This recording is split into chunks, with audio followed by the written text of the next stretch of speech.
ng isang kaagapay, nakangiting iabot ang kanyang mga kamay. Binibiktima ang mga malay, ayuda sa iyo ay iaalay. Nag-aalok ng kalinga, pera at iba pa, lahat naman ito hindi galing sa kanya. Kinakasangkapan ang kapangyarihan, para mga tao kayang-kayang suhulan. Huwag kang mahuhulog sa patibong, huwag mong tanggapin ang lason. Pag nahulog ka sa pitag nila, kahit magpumiglas pa, wala kang kawalakan. Lungang kulungan, kunwari tinutulungan, sinisingil sa bait-baitang inutil kami. Alright, yan. Magandang araw mga kabatas natin at welcome sa isang mga live stream. Mga kabatas natin, balik tayo sa regular programming. Maghihint-hint lang tayo ng ganon sa kanina, okay? Pero papunta na rin kasi tayo sa mga sa mga pinaka-importante, no? Na portion dun sa oral argument. Although maganda na rin yung mga sinabi nila Justice ko, no? Especially ang pinakalab ko doon si Justice no, Amy Javier. Maganda yung mga talagang ginawa niya doon. Isipin nyo, confronting people with facts. Tapos talagang cornered na sila. Ngayon naman dito, mga bats natin, yung mga counsels naman for the petitioner or yung petitioner ang kanilang kakausapin. Okay? O kanilang i-deliberate.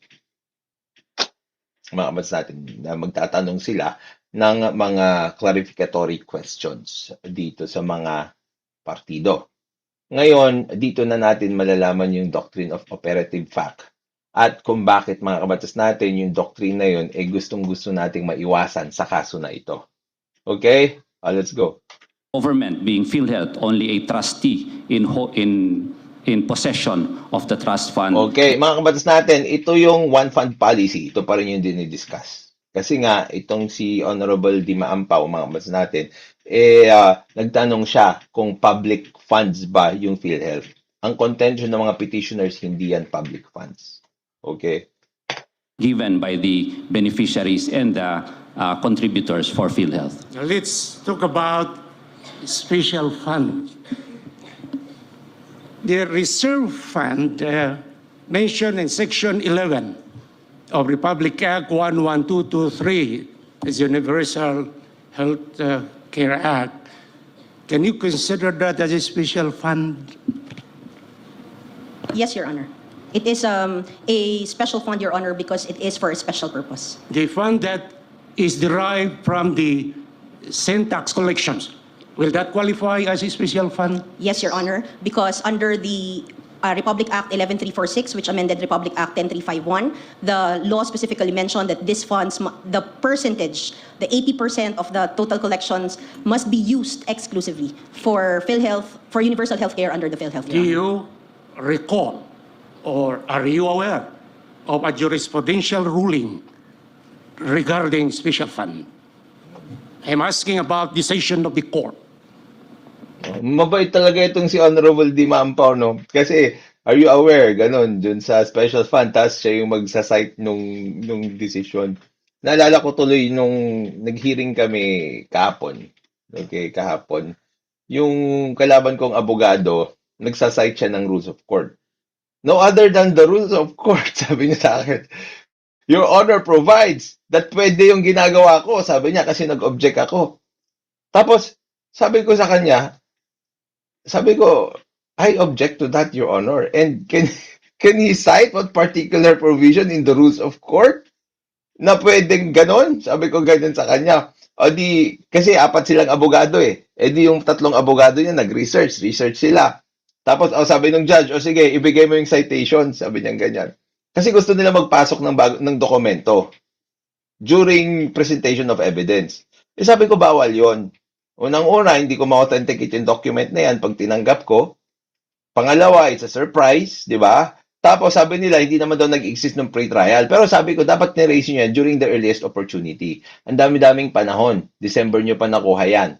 Dokumento na yan. Bakit hindi kayo nag-submit ng amended judicial affidavit? Sabi ko, para mabigyan ako ng pagkakataon din para scrutinize yung dokumento. Hindi nyo ipipresent lahat ng ang dami ng dokumento. Hindi pa-present yung dokumento na yan. Ngayon lang, Sabi niya ganyan. Sabi niya pinapayagan ng korte, ng rules of court yan. Sabi niya ganyan. Sabi ko, saan? Pakita mo.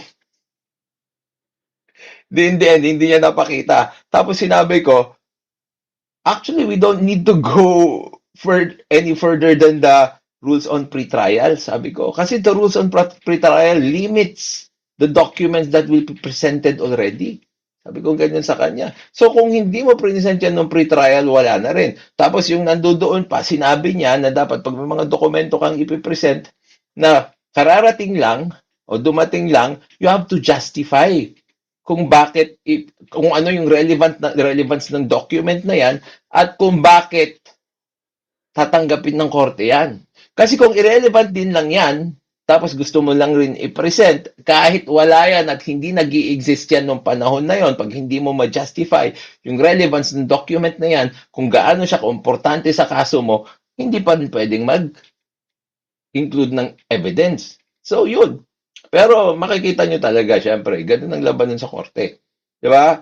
They will try their best to actually smuggle in documents. Pati yung kaso namin dito, ganun din. Nag-i-smuggle sila ng documents. Syempre, ikaw, pag hindi mo papayagan at lalabanan yon, baka pumayag yung judge. So, kailangan mong labanan.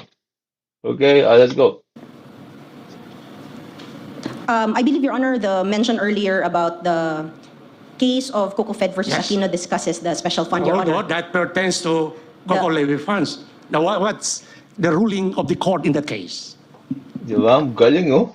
Ako nga, anong sinabi ganyan, pag hindi ako ready, well, hindi ko talaga alam. Di pa naman ako nagme-memorize ng mga title tsaka GR number. Coco Levy funds, according to the Supreme Court, are special funds allocated for a special purpose and cannot be used for other purpose other than for the benefit of the coconut farmers or for the development of the coconut industry. That's the ruling of the court. Okay, ang galing naman pala, di ba? So kung papunta tayo dun sa ruling ng court na yon at kung totoo nga na special funds, itong PhilHealth funds na ito, they can only be used for the furtherance of the people's healthcare. Di ba? Oh, ngayon, pag dadalhin mo, pupunta mo sa unprogrammed funds, tapos gagamitin mo sa infrastructure, ibig sabihin, violate mo na rin yung provisions in relation to special funds. Kasi ang argument nila dito, special fund yung PhilHealth funds na dapat lang gamitin mo in furtherance of healthcare needs of the people. Can you apply that to this case? Yes. Yes, Your Honor. Yes, Your Honor. Yes, Your Honor. In the Actually, tinutulungan din sila di ba? Oh, ito yan. Pwede mo bang i-apply sa kaso na ito? The answer is very obvious. Yes. in the same line, Your Honor, the special fund for the health. Even after it has been allocated for that purpose, special purpose? Your Honor, the special fund as collected, once given to PhilHealth, should be allocated for the health and welfare of the Filipino Correct, people, I the agree. beneficiaries, both direct and indirect beneficiaries, Your Honor. The 2025 Sabi ni Shell Fighter Basalo, Sir, dati po akong nagalit sa inyo dahil kay Raffy Tulfo. Ngayon, alam ko na ang totoo, tama po kayo talaga.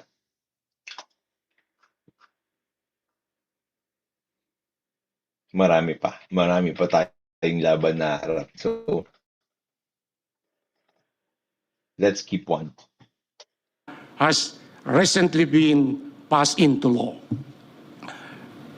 Has that provision on fund balance of the government-owned or controlled corporations been carried over? As per our checking, Your Honor, it is not carried over in the 2025 General Appropriations Act, Your Honor. The petitioners claim that this special provision of GAT 2024 is not valid or void because it violates a statute, specifically Section 11 of the Universal Health Care Act, Republic Act 11223. But if you read the provision, it does not mention about PhilHealth Sabi ni Corkscrew, attorney, memorize ba ng justice ang jurisprudence or naka-research na sila prior pa ng oral? Naka-research na yung mga yan. Pero syempre, marami na ring stock knowledge yung mga yan. Because of the experience that they have. Okay? Marami rin silang inuhugot from memory. Marami din. Kasi syempre, trabaho mo yan eh. Pag yan, binubugbog ka lagi ng ganyan, syempre matatandaan mo rin. Fund. It merely refers to government-owned or controlled corporations in general.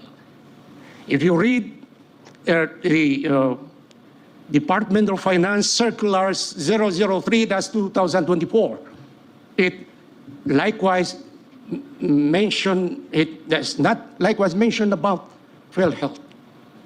It is only mentioned in that letter to PhilHealth. In your petition, page 16, I refer to petition, your number 274778. You only mention that. Exhibit E, Annex E.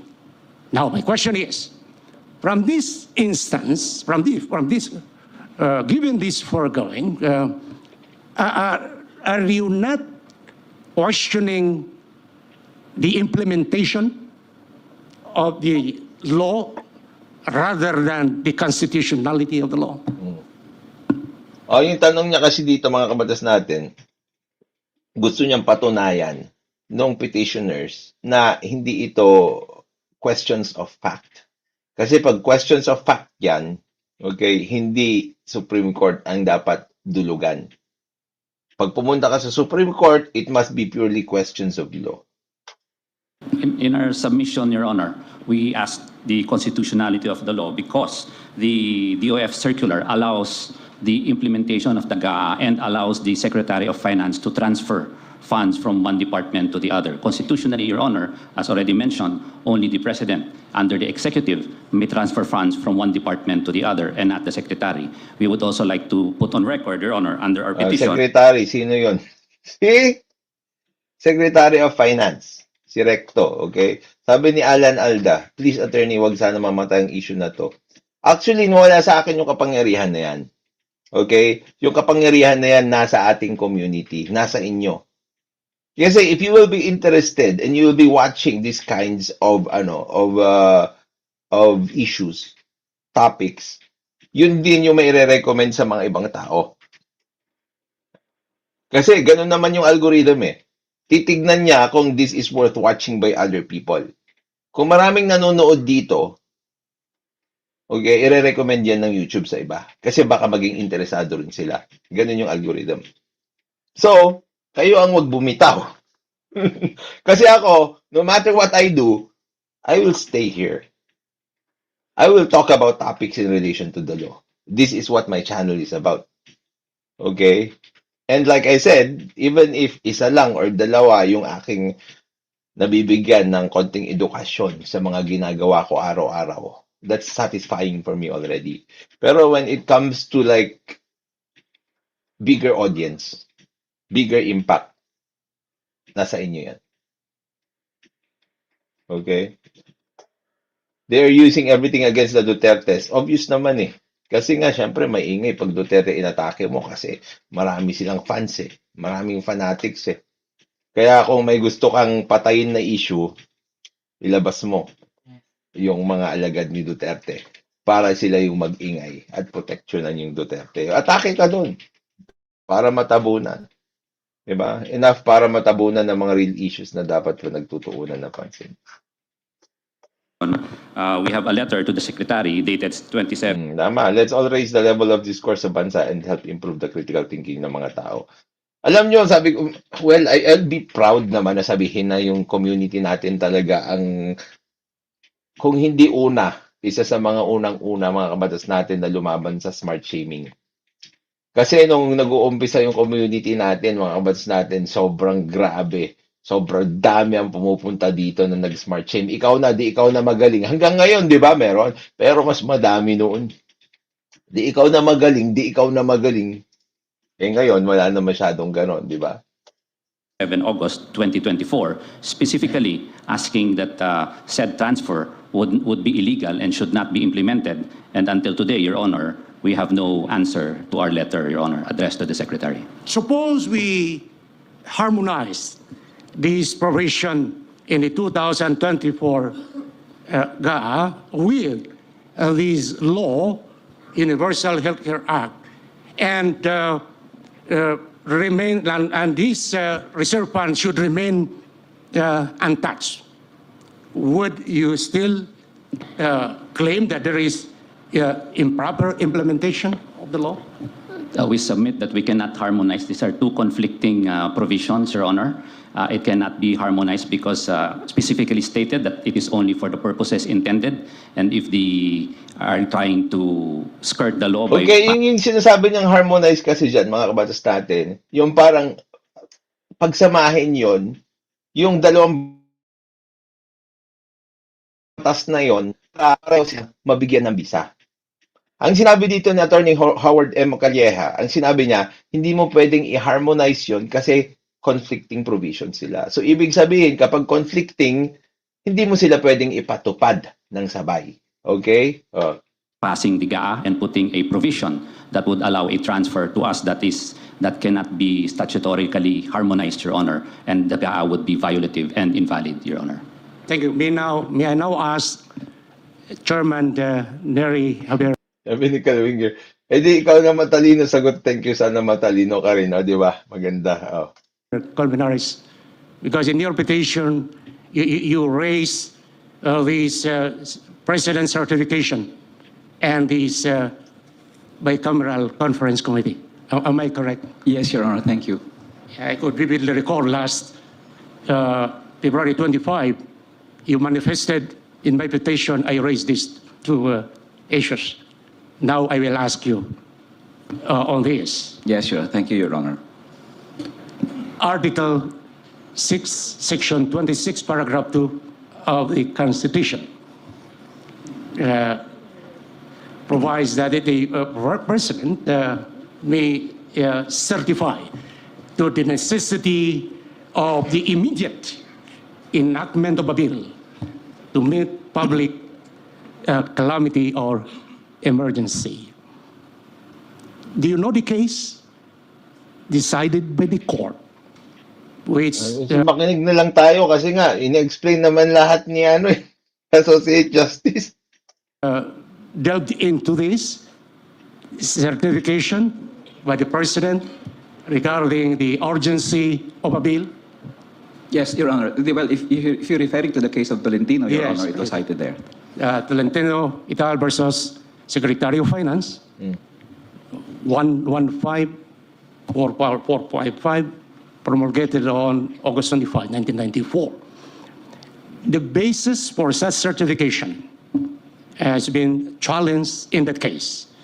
And this pertains to the certification of the urgency of the passage of the expanded value-added tax law, Republic Act 7716. The court found that the Senate did not find any need to controvert the same, and in fact, it accepted such certification. My question is, the Philippine Senate and the House of Representatives sitting in plenary accept that certification of the President in this case? Yes, Your Honor. From the records of the House and the Senate accepted the certification of the President, there are objections, of course, Your Honor, from some senators. But I think, Your Honor, the issue of whether or not the House or Congress accepts the certification is not going to overturn a constitutional violation. In this case, Your Honor, while the President has the discretion to issue a certification of urgency, Your Honor, it's not a boundless discretion, Your Honor, that the Constitution, because the Constitution put in parameters, Your Honor. The first is that there is a public emergency or a calamity, Your Honor. So, ito mga kabatas natin, tinitignan nila yung certification na issue para dun sa transfer of funds. Sinasabi dito ni Attorney Nery Colmenares na hindi naman basta-basta ganun lang yun. So, kailangan may mga susundin kang parameters bago maging lehitimo yung pag-transfer mo ng funds. Kaya ito, in parameters, Your Honor. The first is that there is a public emergency or a calamity, Your Honor. And second, there is a bill that meets this public emergency and calamity. And third, there is a need for the immediate enactment of this bill to meet such calamity. So therefore, Your Honor, in our interpretation, the President must follow this. Notwithstanding whether Congress agrees with it or not, if the President did not follow the parameters under the Constitution. For example, he issued a certification absent any calamity or emergency, or he certified it despite the fact that there is no immediate enactment of the bill, then for us that is violative of the Constitution, Your Honor. So in this case, we argue that the President issued the certification, but from the records of Congress itself, there was no emergency or calamity to speak of. And Your Honor, the reason for our interpretation of this, other than the fact that the certification did not mention any calamity, so that at least Congress can exercise its discretion to accept or not accept the certification, the timeline itself, Your Honor, from congressional records show there was no calamity. They approved the bill, Your Honor, on second and third reading on September 27 of 2023. And then they had a recess on September 30 of 2023. They did not transmit the bill to the Senate despite the fact that it's supposed to be an emergency or public calamity. no? So yung sinasabi niya, 'di ba? Yung bill na sinasabi nila na 'yon, kunwaring urgent lang. Kung urgent 'yun, di dapat tinutukan nila agad. Hindi nila tinutukan agad, kaya ganun. They only transmitted it, Your Honor, in November. So they approved it on September 27. They deviated from the constitutionally required legislative process. But then after all the rush, Your Honor, they took a recess. And then they transmitted it November 4. Then we realized later on the reason for that hiatus is because they formed a small committee to amend the bill already approved on third reading, Your Honor. So that was the reason why they had to wait for November 4. Publicly, the small committee declared, oh, don't worry, the small committee will finish all the amendments by October 10. But then they failed, so it's November 4. Then there is the BICAM, Your Honor. Then they created a technical committee. All these things, Your Honor, we believe does not show emergency or a calamity, Your Honor. And secondly, Your Honor, if Congress is going to delay the approval of the budget on the basis, oh, we're going to have a recess, we're going to form a small committee, and so on, it is a self-created emergency, Your Honor. The President cannot certify a self-created emergency. Ginawa nyo yun, bakit ako ang magsicertify sa kasalanan nyo? It cannot even be a preemptive emergency. Just in case Congress will not be able to pass it in December, so I'll just issue a certification in September. It cannot be preemptive, Your Honor. The certification of the President as to a public calamity or emergency must be existing at the time of the certification, Your Honors. So in that case, Your Honor, the President or the certification violated the parameters of the Constitution. There was no calamity. There is even no immediate enactment, Your Honor, because whatever the President do, it will only take effect on January 1 of 2024. So much so that whether or not he certifies it, the immediate enactment is not forthcoming as required by the Constitution, Your Having Honors. said a while ago that it was accepted by the Philippine Senate and the House of Representatives, is that not within the realm of, are you not questioning the legislative wisdom behind such Ito, acceptance? legislative wisdom din yung sinasabi niya na syempre, dahil may trabaho yung legislature, okay?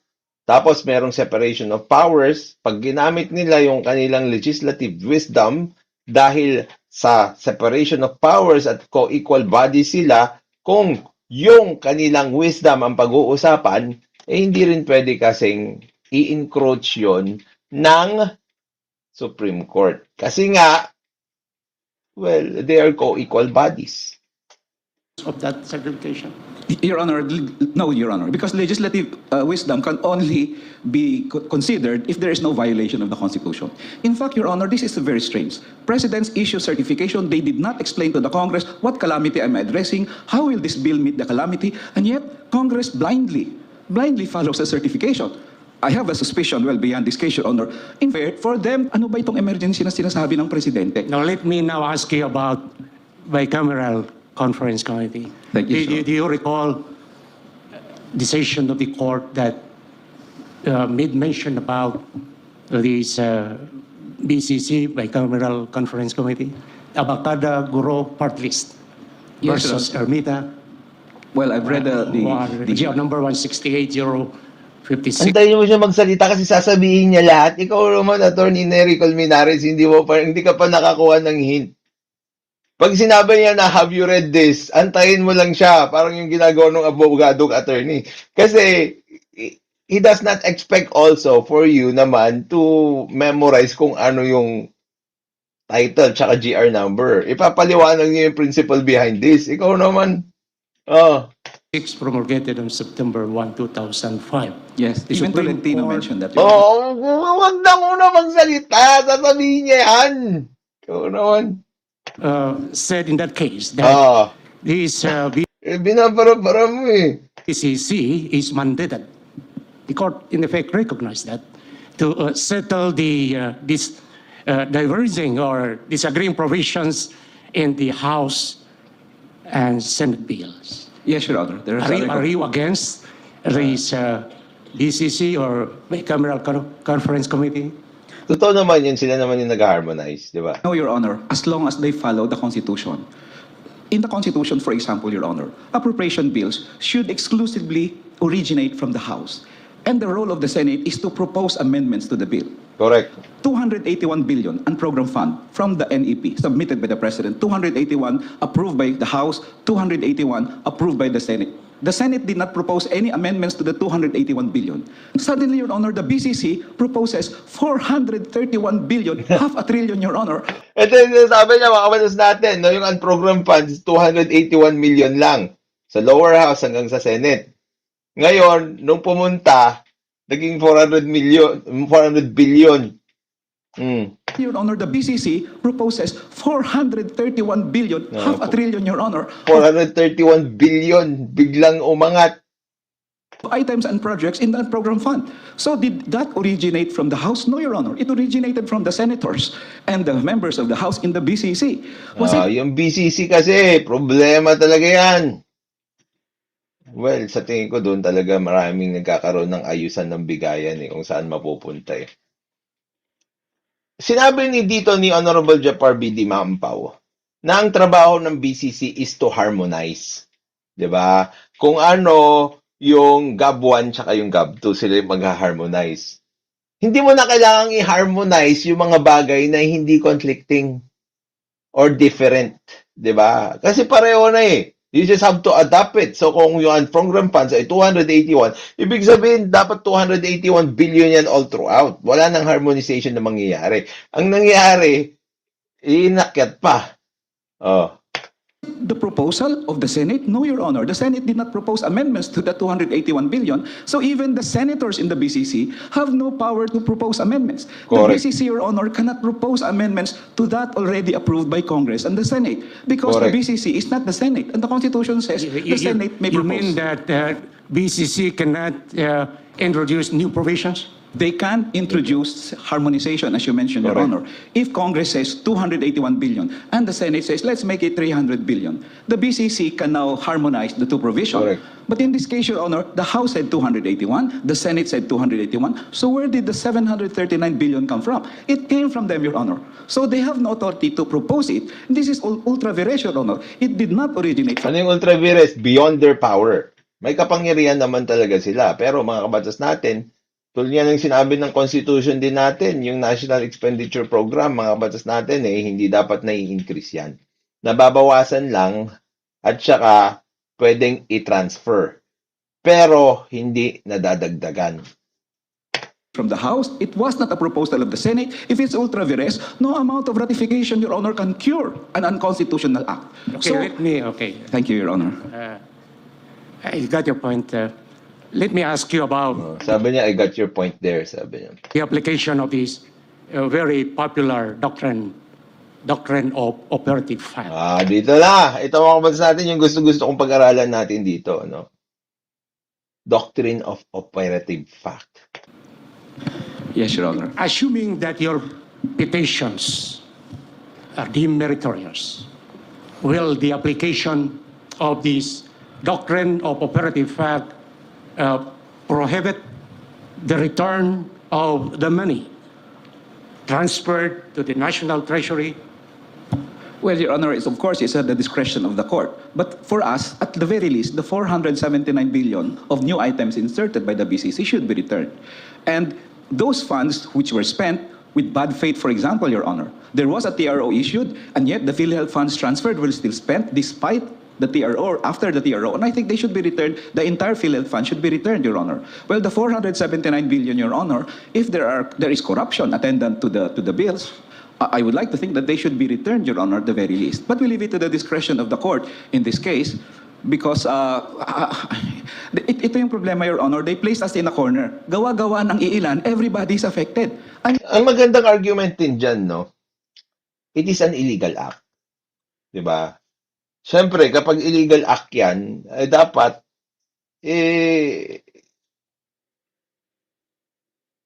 ma-restore. Diba? Ma-restore. May reparation. Paano? Ibalik yung pondo. Tapos, siyempre, kung ginastos yan at ginamit sa hindi tama, yung tao na gumamit sa hindi tama dyan, siya dapat yung magbalik ng pondo. Ganun naman yan eh. Kasi hindi naman pwede na walang consequence yung illegal act. Di ba? Ganun naman yun eh. Kasi it's unconstitutional, therefore it's illegal. If it's illegal, it was done in bad faith, therefore, kailangan ng reparation. Di ba? Kasi, well, sige, i-explain naman yung operative fact dito. I mean, if you're going to ask would the entire budget must be voided, then everybody's affected, even the court. Gawa-gawa ng iilan, lahat tayo, ngayon nakalagay tayo sa pader, Your Honor, kaya minsan mapilitan na Tapos, tayo. ang maganda rin na argument dyan, kapag gumana yung operative fact doctrine dyan, uulit-ulitin nilang ganyan.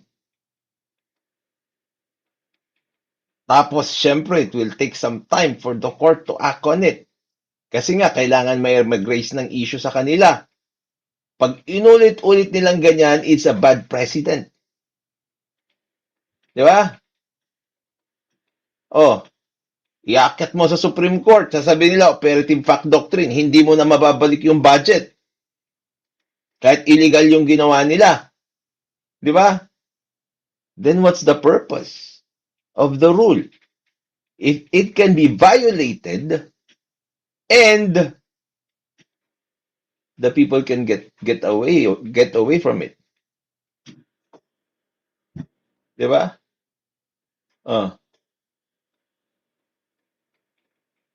Sabi ni Real Sports, grabe attorney, yung dad ng kakilala ko, inaoperahan sa Colon, binigay lang 10K, dinaig pa ng DSWD 150K, senior citizen 80K, PCSO 90K, health insurance pa yan. Yun nga eh, wala nang kwento yung health insurance sa atin eh.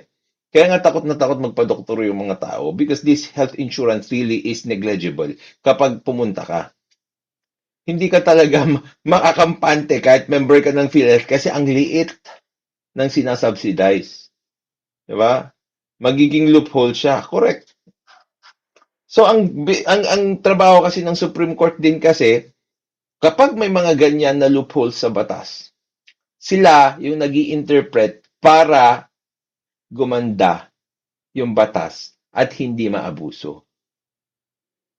Mag-operative fact. Siguro, Your Honor, if the court is going to exercise the operative fact doctrine, at the very least, the parameter should be issued para wag nang ulitin.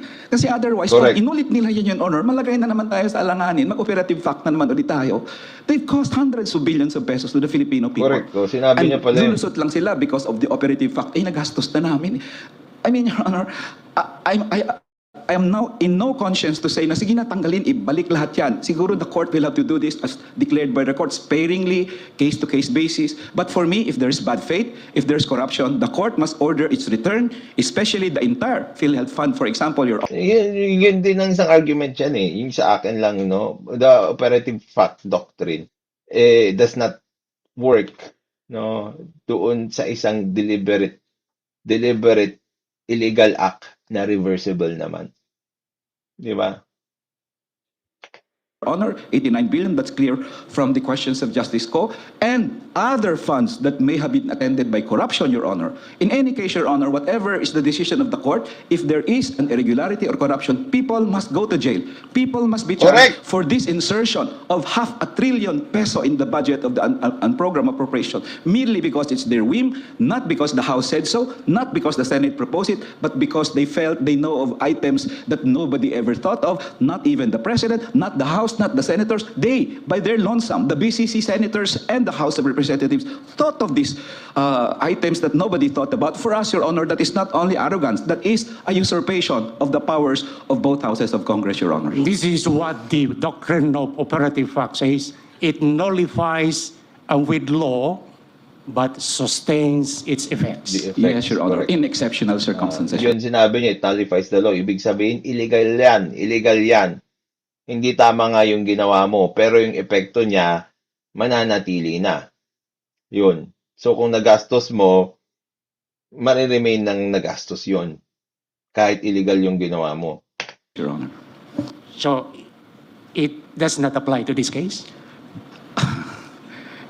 It is the court's discretion to apply. But at the very least, Your Honor, we would like to assert, at least yung 479 billion, sana masoli man lang yun. Kasi talagang void yun eh. Ultra vires talaga, Your Honor. But of course, we leave it to the court. Ang limit lang namin, Your Honor, is this.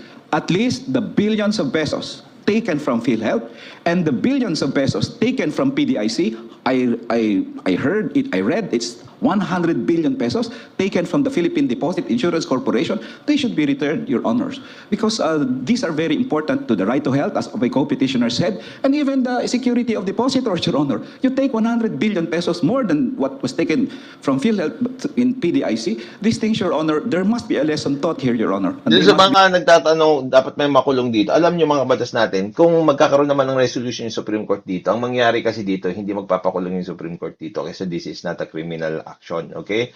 Pero pag lumabas at sinabi ng Supreme Court na illegal yung nangyari, pwedeng gamitin yung Supreme Court decision para mag-file ng kaso doon sa mga lumabag sa batas, graft and corrupt practices o kung ano man yan, plunder, kung ano man yan, mga kabatas natin, gagamitin yung Supreme Court decision bilang malaking ebidensya na illegal yung ginawa nila o kaya para tanggalin sila sa court, sa posisyon. Okay? Para tanggalin sila sa posisyon sa isang administrative proceeding. Gagamitin itong mangyayari dito. So this is also very important. The court may order the return. It is the burden of the respondents to prove that they did it in good faith, there was no irregularity, no corruption. Then the court may, of course, we submit to the court's discretion on this matter, Your Honor. Thank you. May I now ask the Thank you, Your counsels Honor. for respondents? Okay, counsel Yeah. for respondents na ito. Ito yung maganda. The PhilHealth funds was not discussed in relation to Operative Act. Okay, mga kabatas natin. Lipat tayo sa kabila. Debriefing tayo. Okay, doon sa issue ng Duterte versus Marcoses. Okay, maraming salamat mga kabatas natin. At syempre, tulad ng lagi sinasabi, matulog po tayo na mahimbing dahil alam natin na natutulog na mahimbing, siya yung laging panalo. Paalam po pansamantala.